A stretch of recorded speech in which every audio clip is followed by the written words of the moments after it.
Good morning, people of YouTube.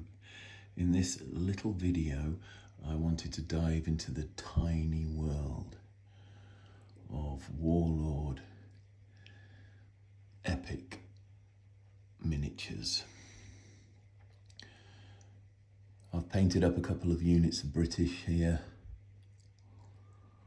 95th rifles that have a command, but no banner, no flags. And I can't remember what this one was. I don't know if I wrote on the bottom. Oh, look at that there. 2nd 44th, East Essex. It's been a while since I've done these, and I didn't know I was so organised. Anyway, what I wanted to show you on this video, two things. Firstly, before Warlord started bringing out their marvellous limbers, I began work on one French one here. So I was doing a conversion on some French, and I think I actually used the, that's a head swap from some epic English Civil War cavalry riders, or the captains that you get, I can't remember which, but I can show you in a second. And these are 15mm English Civil War horses and a 15mm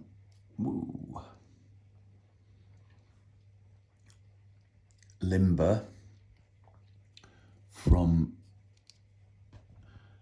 Museum Miniatures. That cannon there is actually a plastic French cannon, and I think you can just about make out the rough edges there, if I can focus on it, where I have cut away the crew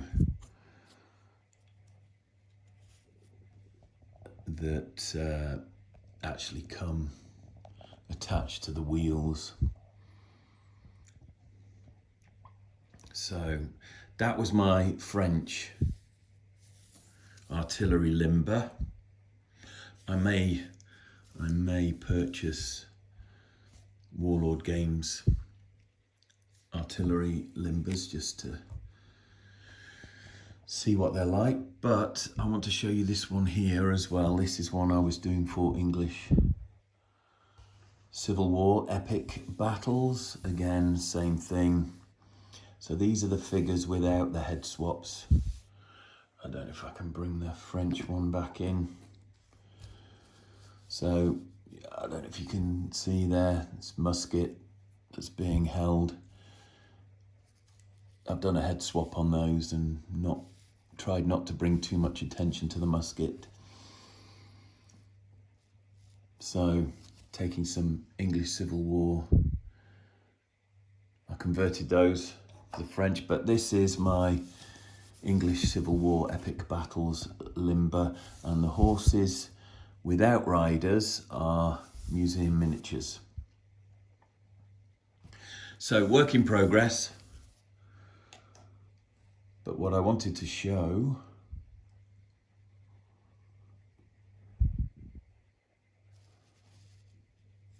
was this. Now this is a Museum Miniatures 15mm wagon.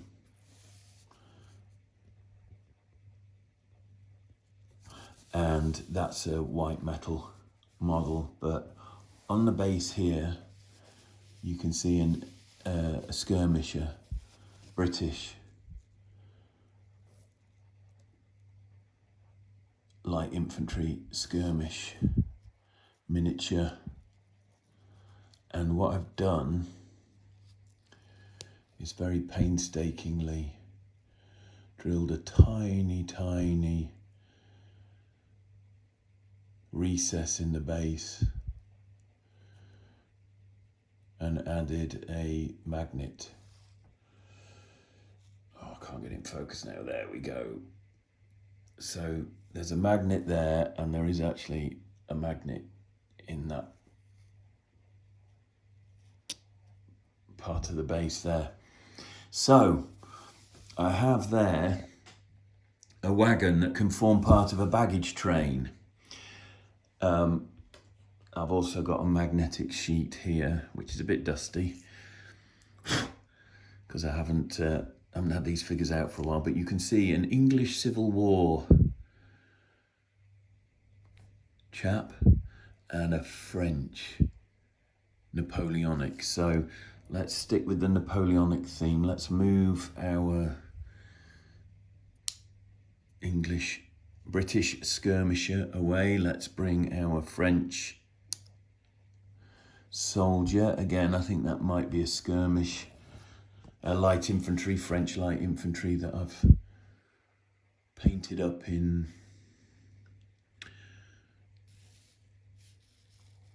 colours that maybe suit the baggage train. But anyway, so there we have a French. So you could actually have with these baggage trains for different armies, depending on what single figure was popped on the back end there. So it's a nice little bit of detail that helps. And let's just do the English Civil War chap.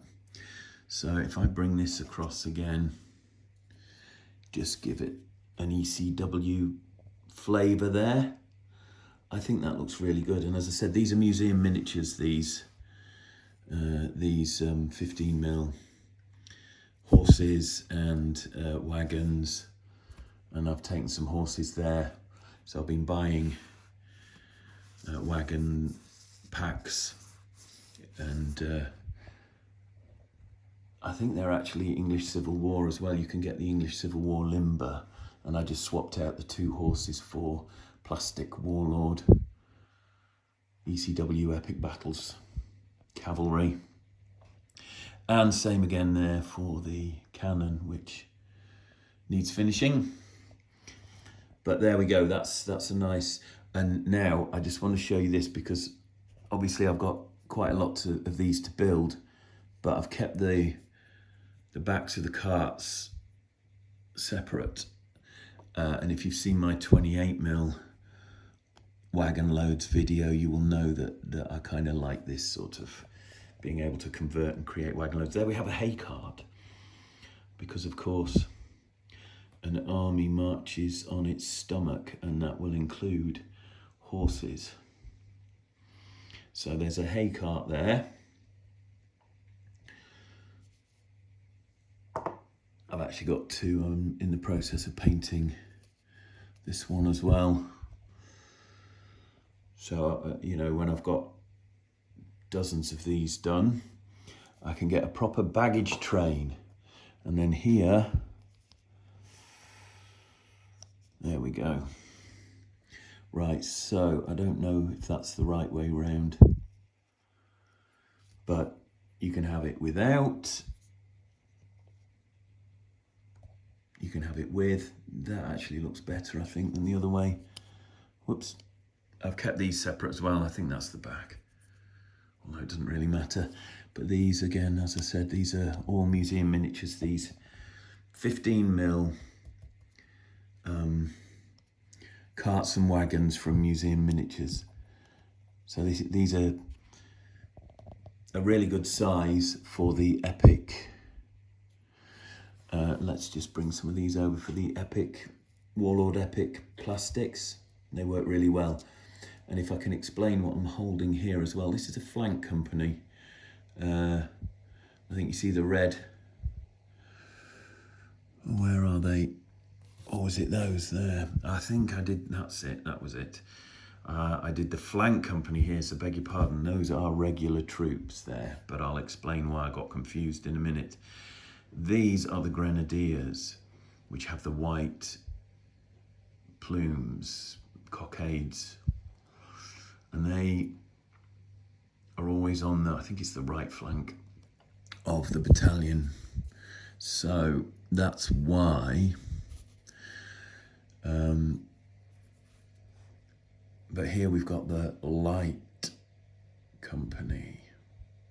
So I've basically split a sprue there to create two smaller sections so that the light company can go on the other flank. And if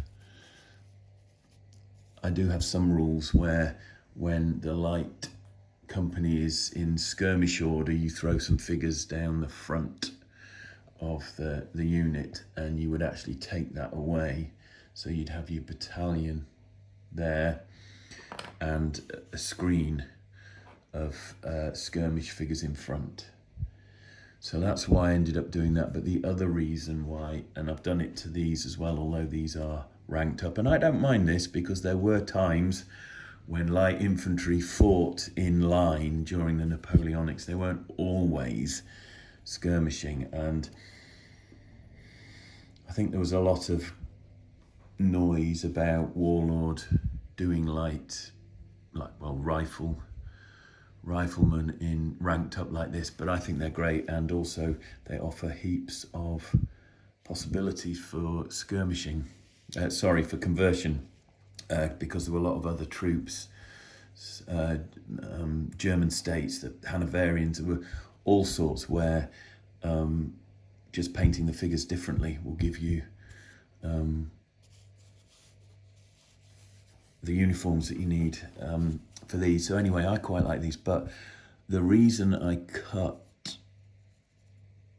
these down was so that I wanted four, right? I wanted four stands to a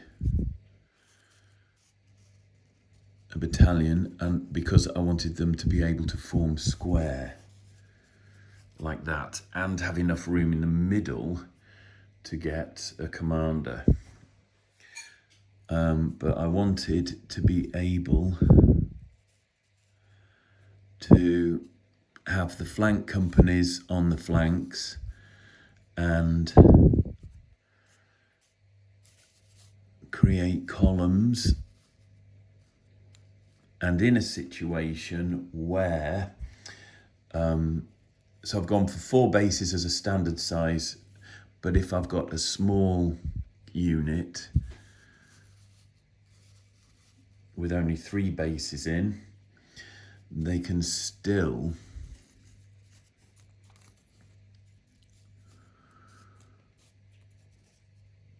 form square. So I can actually, I've got some flexibility there anyway. And mostly, certainly at Waterloo, the British fought in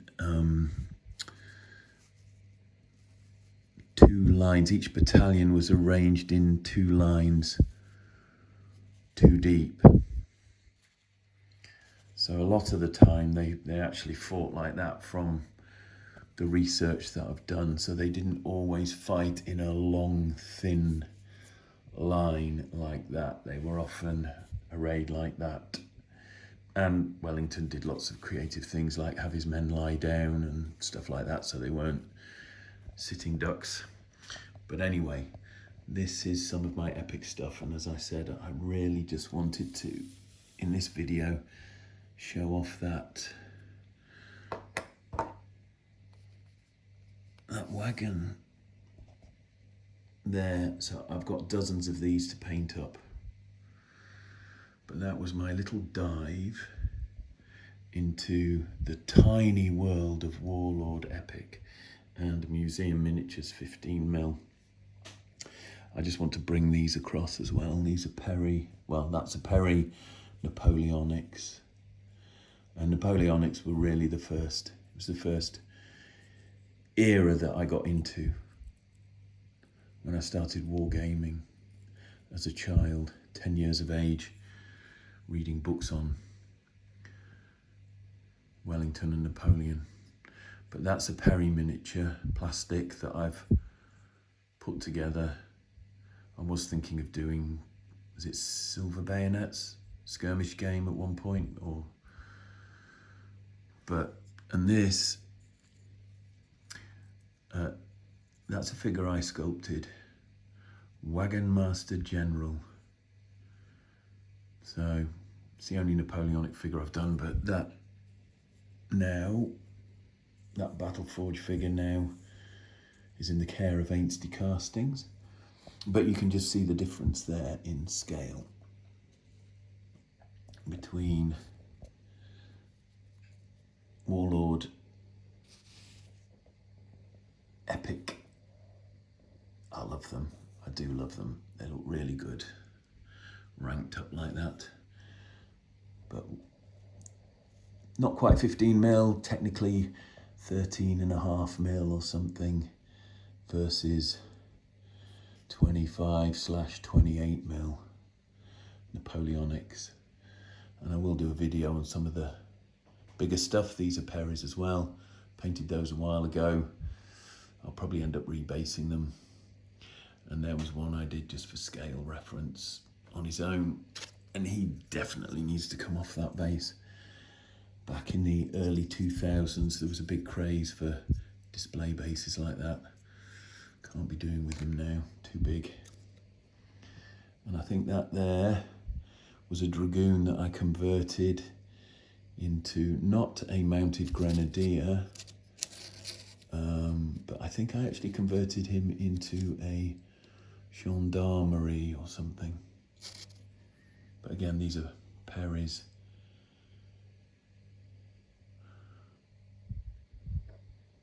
Mine, Perry's, Warlord Epic,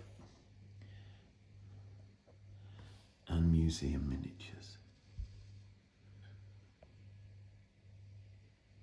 Thanks very much for watching. Stay safe. Please like and subscribe if you enjoy my ramblings, and I will catch you in the next video. Take care, bye.